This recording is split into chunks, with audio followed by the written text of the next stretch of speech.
अपनी पत्नी से अपने समान प्यार कर, अपने पति के अधीन रहे।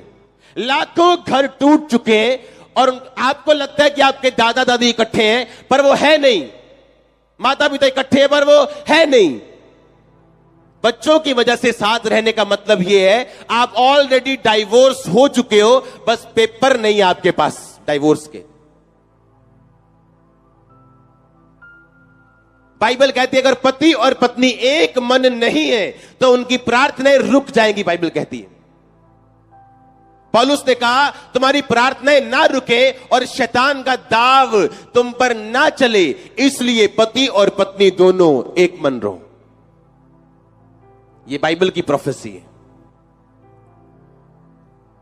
एक वचन छोटा सा, अब देखो हुआ क्या।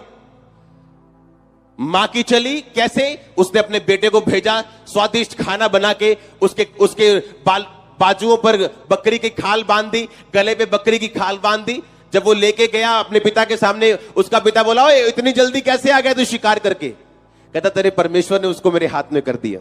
झूठ बोला।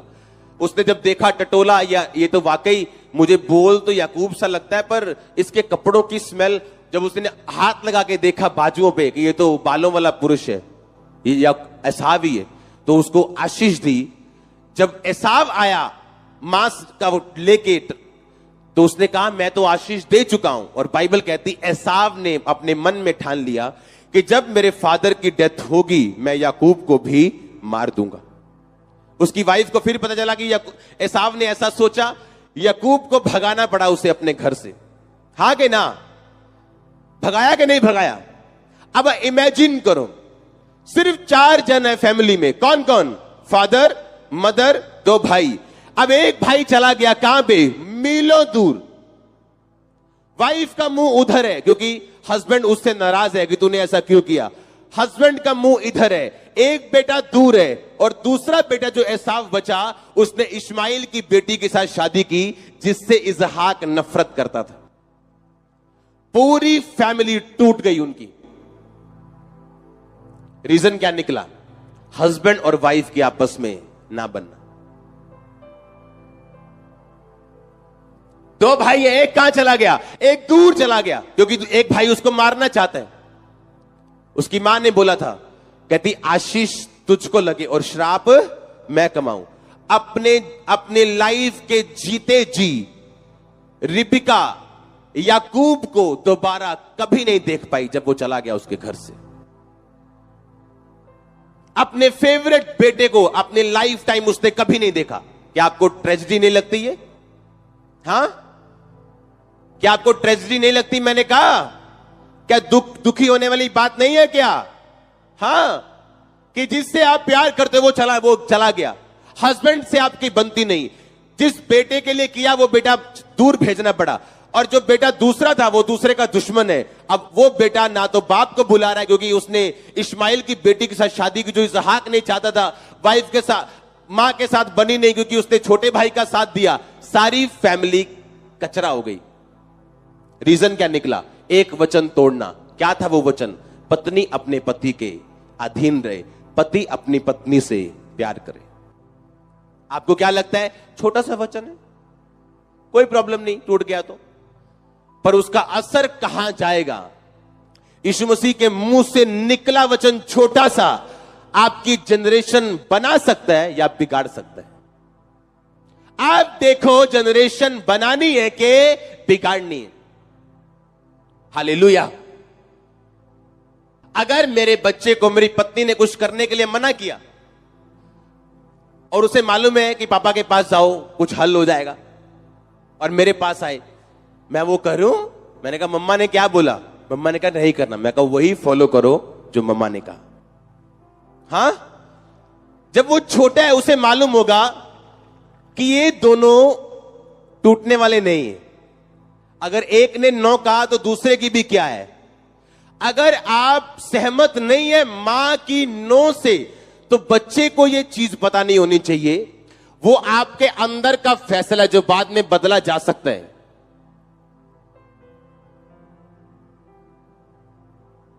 बाप का फेवरेट ये है, मां का फेवरेट ये है, रखो फेवरेट। पर मां और बाप का नंबर 1 फेवरेट वो आपस में होने चाहिए, उनके बच्चे नहीं। अगर आपके बच्चे आपके फेवरेट हैं, आपका हस्बैंड नहीं या आपकी वाइफ नहीं, तो आप उस बंदे के समान हैं जो हीलिंग तो चाहता है पर हीलर को नहीं चाहता, जो चंगाई तो चाहता है पर चंगा करने वाले प्रभु यीशु मसीह को नहीं चाहता, जो एक फादर का, एक मैन ऑफ गॉड का मसा तो चाहता है पर उस मैन ऑफ गॉड को नहीं चाहता। कितने मूर्ख है वो इंसान जो अपने बच्चों से तो प्यार करते हैं, पर जिस शरीर से, जिस औरत से वो बच्चे निकले उसको वो नफरत करते हैं। क्या मूर्खता वाली बात है कि जिस शरीर से तुम प्यार करते हो बच्चों से, वो जिस शरीर से निकला है उससे तुम नफरत करते हो। आप ऑलरेडी अपने डिजास्टर की, अपने विनाश की भविष्यवाणी कर चुके हो ये बात करके।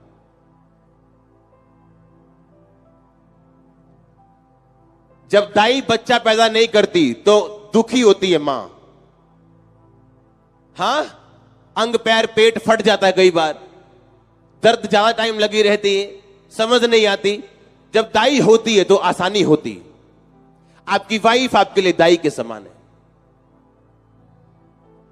आपको जो दर्शन प्रभु ने दिया, बंदों को, मेन को, जेंट्स को, मर्दों को, आप उस दर्शन से प्रेग्नेंट हैं और आपका हेल्पर आपकी वाइफ। आप बच्चा पैदा कर सकते हो विदाउट वाइफ, विदाउट हेल्पर, पर आप दुखी होकर करेंगे। इसलिए पौलुस ने कहा सिर्फ प्रार्थना करने के वक्त अलग हो और किसी भी बात के लिए नहीं। आमीन। और ये 2 तरफा काम है, एक तरफा नहीं। मैं हैरान हूं, आपके घरों में आपकी वाइफ्स को यह नहीं मालूम कि आप कितना पैसा कमाते हो। कितनी हैरानी वाली बात है ये।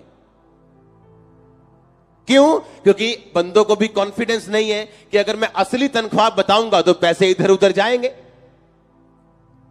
और अगर बंदों को कॉन्फिडेंस हो कि पैसे इधर उधर नहीं जाएंगे, वो भी अपनी फुल तनख्वाह बताएंगे। और जब आप हर एक चीज ओपनली एक दूसरे के सामने रखेंगे तो आपकी प्रार्थनाएं ज्यादा कबूल होंगी, आपका घर ज्यादा स्ट्रांग होगा और शैतान का वार आपके घर पे नहीं चलेगा।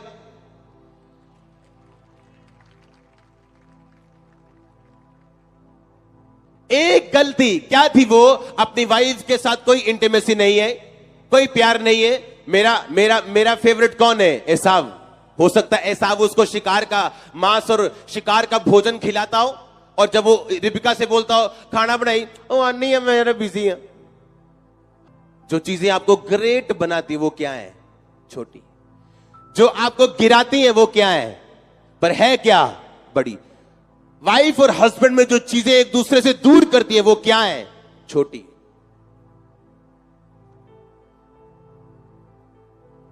अगर मेरी वाइफ ने मेरे बेबी को ना बोला, वो मेरे पास आके उसे हां में तब्दील नहीं कर सकता।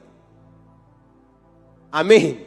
वो ना ही है, और उसको मालूम है कि ये मम्मी ने कहा या पापा ने कहा, बात एक ही है। अगर मैंने ना बोला और मेरी वाइफ के पास वो मनाने के लिए गया या गई, तो वो भी ना ही है। क्योंकि हम उससे जरूर पूछते हैं मम्मी ने क्या बोला था, या मम्मी बोलेगी पापा ने क्या बोला था, पापा ने नहीं बोला था तो नहीं है काके। हालेलुया। कितने मेरी बात को समझ रहे हैं? एक प्रोफेसी, वो क्या है प्रोफेसी? कि तुम अपनी पत्नी से प्रेम करो, तुम अपने पति के अधीन रहो, कुछ बातों में, कि सब बातों में, कुछ बातों में। हाँ, जब पेके की बात हो तो फिर तो मतलब देखना तक नहीं, डंडा ऐसे ही है कि सब बातों में। कि जब भाई की बात हो तब भी, हाँ, कि जब अपने भाई की बात औरत करती हो तब अधीनगी नहीं। हाँ, कि सब बातों में। कहता सब बातों में। आप जब एक दूसरे को समझते नहीं, आप औरत को नफरत दो, वो आपको नरक बना देगी।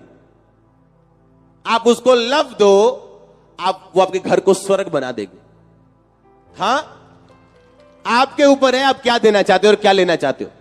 आप उसको बीज दो, वो बेबी पैदा कर देगी। हां, उसमें गुणा करने की शक्ति परमेश्वर ने दी है। हाँ या ना? अब बुद्धि आप में होनी चाहिए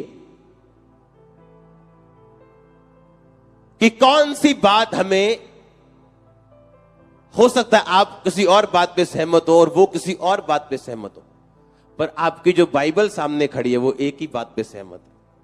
और अगर आप दोनों क्रिश्चियन हैं तो आप बाइबल पे आके खड़े हो जाएंगे। हालेलुया। और इसीलिए तो क्रिश्चियन लोग मरते नहीं। क्यों?